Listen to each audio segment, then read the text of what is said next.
ఎక్కడైనా కనబడితే కొంచెం దయచేసి తెలియజేయగలరు. కనబడుట లేదు. గౌరవ ఉప ముఖ్యమంత్రి గారు పీఠాపురం పీఠాధిపతి పవన్ గారు మిస్సింగ్. అందరికీ నమస్కారం. నేను మీ ఆకల ఉమేష్.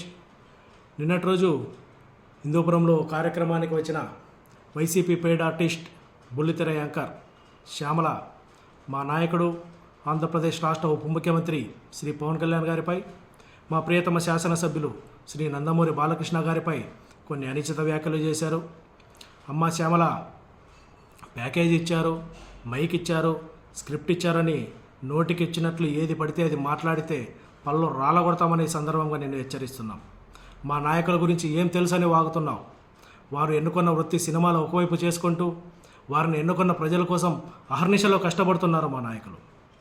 మీ నాయకుల్లాగా గడిచిన 5 సంవత్సరాల్లో లిక్కర్ స్కామ్లు చేయలే, భూదందాలు చేయలే, రౌడీజాలు గుండాయిజాలు చేయలే, గంజాయి బ్యాచ్లను ప్రోత్సహించలే, అవినీతిలో వేల కోట్లను వెనకేసుకోలే. గడిచిన సంవత్సర కాలంలోనే అభివృద్ధి అంటే ఏంటో చూపిస్తున్నారు మా నాయకులు. హిందూపురం నియోజకవర్గం విషయానికి వస్తే నందమూరి బాలకృష్ణ గారు అడిగిన వెంటనే 86 కోట్ల పంచాయతీ నిధులను శాంక్షన్ చేశారు పవన్ కళ్యాణ్ గారు. అది వారికి హిందూపురంపై ఉన్న గౌరవం. అందులో 30 కోట్ల రూపాయలతో ఆల్రెడీ పనులు పూర్తి చేశారు. ఇంకో 15 కోట్ల నిధులతో అభివృద్ధి చేస్తున్నారు. హిందూపురం పట్టణంలో 92 కోట్ల నిధులతో రోడ్లను, 136 కోట్ల నిధులతో పైప్ లైన్లను ఏర్పాటు చేయబోతున్నారు. 100 కోట్ల నిధులతో హిందూపురం రూపురేఖలు మారిపోబోతున్నాయి.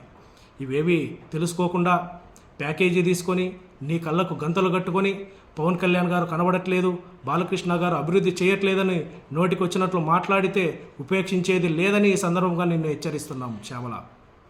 మీలాగా మా నాయకులు శవ రాజకీయాలు చేయరు. శవాలు ఎక్కడ దొరుకుతాయా, ఎప్పుడు చిల్లర రాజకీయాలు చేస్తామా అని మీరు వేచి చూస్తున్నారు. మా నాయకులు అభివృద్ధి పథంలో రాష్ట్రాన్ని నడిపిస్తుంటే మీ నాయకులు రాష్ట్రాన్ని అధోగతి పాలు చేయాలని చూస్తున్నారు. ఇకనైనా కళ్ళు తెరువు శ్యామల. ఇంకోసారి ఏది పడితే అది మాట్లాడితే పళ్ళు రాలగొడతాయని సందర్భంగా నిన్ను ఇంకోసారి హెచ్చరిస్తూ ఒళ్ళు దగ్గర పెట్టుకొని ఇంకోసారి మాట్లాడాలని తెలియజేస్తూ సెలవు తీసుకుంటున్నా. జై హింద్.